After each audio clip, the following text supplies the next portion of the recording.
아무리 풀 줄 알아도 먼저 풀지 마세요. 안녕하세요, 여러분. 세문깡입니다.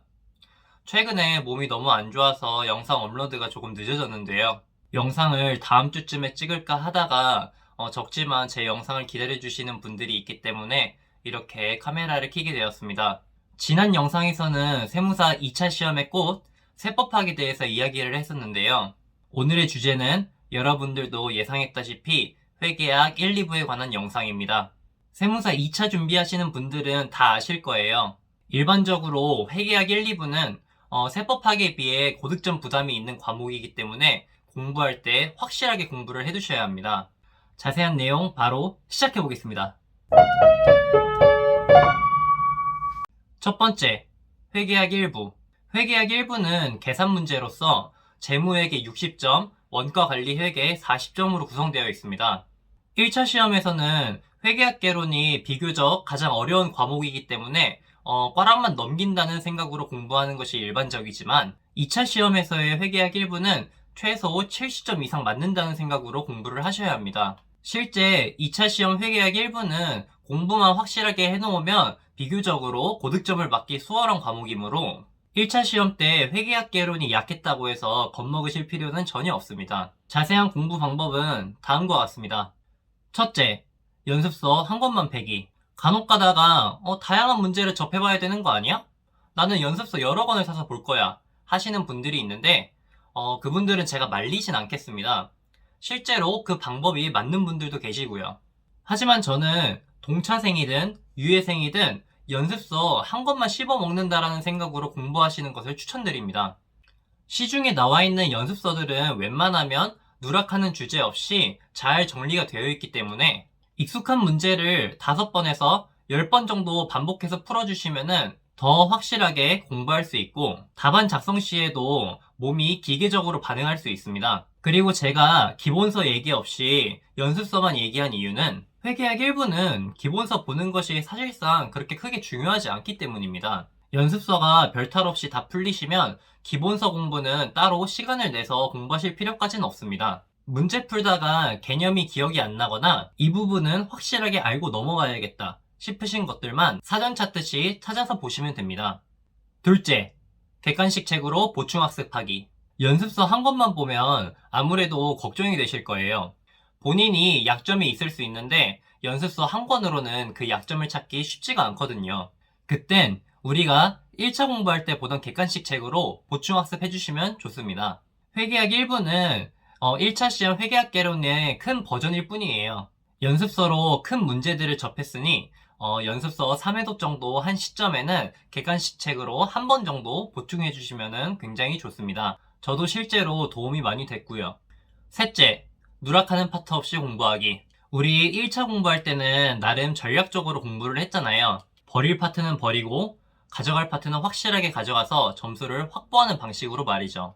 2차 시험에서도 전략이 당연히 중요하지만 강력 조절을 어떻게 하느냐가 전략이 되어야지 특정 파트를 통으로 버리는 게 전략이 돼서는 절대로 안 됩니다. 작년 2차 시험 회계학 1부에서 확정급여제도랑 주식기준 보상거래가 나왔는데요. 이게 회계사 시험에서는 자주 나오는 주제긴 하지만 세무사 시험에서는 자주 나오는 주제가 아니기 때문에 문제가 쉬웠음에도 불구하고 공부를 하지 않아 맞추지 못한 수험생들이 여럿 있는 걸로 알고 있습니다. 물론 특정 파트를 버리고도 고득점 합격을 하시는 분들이 간혹 가다가 계세요. 근데 그건 운이에요. 시험 문제가 어디서 튀어나올지 모르기 때문에 준비가 안 된 파트에서 나오면은 떨어질 수밖에 없어요. 지엽적인 파트 공부는 까먹을 만할 때쯤에 그때 한번 봐주시면 되고요. 2차 시험 보기 직전. 여기서 제가 말하는 직전은 2차 보기 한 2주 정도 전쯤을 말하는데 그때 확실하게 한번 봐주시면 실제 시험장에 나와도 풀 수가 있습니다. 두 번째, 회계학 2부.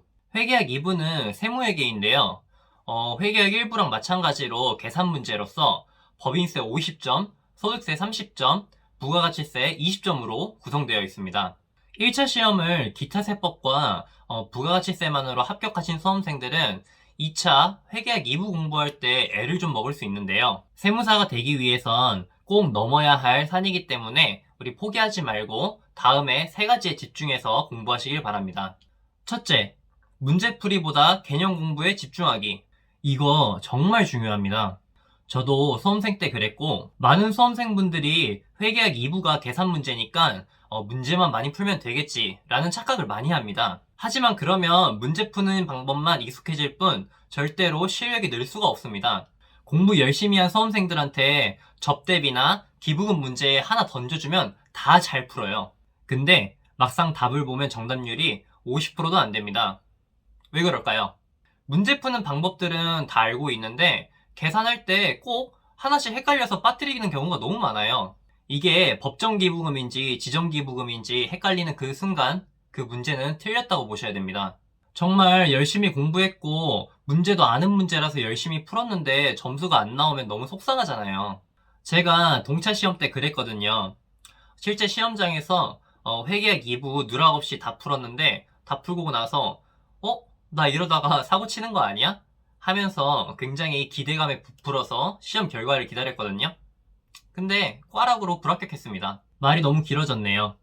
제가 드리고 싶은 말씀은 회계학 2부 공부할 때 문제 푸는 것도 굉장히 중요하지만 문제 푸는 것보다 개념 공부에 더더욱 집중해서 공부하시길 바랍니다. 제가 볼 땐 개념 공부 7, 문제풀이 3, 이 정도 비율이면 적당할 것 같아요. 둘째, 연습서 한 권만 패기. 제가 회계학 1부 연습서를 여러 권 푸시는 분들은 안 말린다고 했잖아요. 근데 회계학 2부를 그렇게 하시는 분들은 제가 말리고 싶습니다. 회계학 2부도 계산 문제이긴 하나 연습서를 많이 푼다고 해결되는 과목이 아니에요. 그 이유는 방금 전에 설명드렸으니 넘어가도록 하겠습니다. 셋째, 문제 풀기 전 문제 스캔하기. 이건 공부 방법이라기보단 모의고사 볼 때나 실제 시험장에서 꼭 알고 있어야 할 팁입니다. 회계학 1부는 실제 시험장에서 몰라서 못 푸는 경우는 있어도 시간이 부족해서 못 푸는 경우는 웬만하면 거의 없어요. 하지만 회계학 2부는 시간에 엄청 쫓기실 겁니다. 일단 시험지를 받는 순간 1번부터 4번까지 문항별 점수를 빠르게 스캔하시고 확실하게 풀 수 있는 문제를 풀어서 점수를 확보하셔야 돼요. 간혹 가다가 법인세법에서 견적이 한 20분 정도 되는 세무조정 문제가 나오는 경우가 있는데 그런데 그런 거 보면은 배점이 5점인 경우가 있어요. 그런 문제를 절대로 먼저 푸시면 안 됩니다. 아무리 풀 줄 알아도 먼저 풀지 마세요. 우리는 점수 많이 주는 비싼 문제들만 얼른 골라서 풀어서 점수를 최대한 확보하셔야 돼요. 저는 경우에 따라 달랐지만 웬만하면 30점짜리 소득세를 가장 먼저 풀었고요. 그 다음에 법인세 20점짜리 문제가 합병이나 최저한세 같이 뒷부분, 특수 파트에서 나오는 경우가 많은데 공부만 확실하게 해두시면은 점수 확보하기 너무 수월한 파트이므로 그 문제를 풀었고 그 다음에는 20점짜리 부가가치세를 풀었습니다. 그리고 나머지 법인세에 30점짜리 문제 풀다가 시험 시간이 종료되는 경우가 대부분이었습니다. 이런 식으로 여러분들도 본인만의 자신 있는 문제풀이 순서 방법을 정해놓으시고 중간중간에 가성비 좋은 문제를 발견하면 얼른 점수 확보부터 하고 넘어가시길 바라겠습니다. 영상을 마무리하기 전에 회계학 1, 2부 공통적으로 해야 하는 것들을 몇 가지 설명드리고 영상을 마무리하겠습니다. 먼저 기출문제 분석을 안 하신 분들은 최근 5년에서 10년치 기출문제 분석을 먼저 하시고요. 당장 작년 시험에 나왔다고 해서 그 해당 파트를 버리지 마시고 강약 조절을 확실하게 해서 공부하시길 바라겠습니다. 그리고 회계학 1, 2부 연습서 풀 때 일반 노트에다 풀지 마시고 실제 답안지 노트에 푸세요. 지금 제 뒤에 있는 스프링 노트가 실제 답안지 노트인데요. 인터넷으로 쉽게 구매하실 수 있습니다. 여기다 푸는 연습이 되어 있어야 실제 답안 작성할 때 어느 정도 사이즈로 작성해야 되는지 감을 잡을 수가 있습니다. 마지막으로 2차 시험 보기 전에 같은 해에 있었던 회계사 2차 기출문제를 한번 풀어보세요. 저는 시험 보기 한 달 정도 전부터 회계사 2차 5년치, 세무사 2차 5년치 기출문제를 풀었는데요. 회계사 2차가 세무사 2차보다 시험을 빨리 보는데 출제 경향이 조금씩 비슷한 것을 확인할 수 있었습니다. 물론 검증된 건 아니지만 적어도 전 그렇게 느꼈습니다. 오늘은 회계학 1, 2부 공부 방법에 대해서 이야기해보았는데요. 세법학에서는 50점을 맞는 것조차 힘들기 때문에 회계학 1, 2부에서 최대한 점수를 확보하셔야 됩니다. 1차는 영악하게 공부하는 사람이, 2차는 엉덩이가 무거운 사람이 이기는 경기이기 때문에 그 점 잊지 마시고 우리 모두 세무사가 되는 그날까지 화이팅 하시길 바라겠습니다. 모두들 감기 조심하시고 오늘도 시청해주셔서 너무 감사합니다. 그럼 안녕!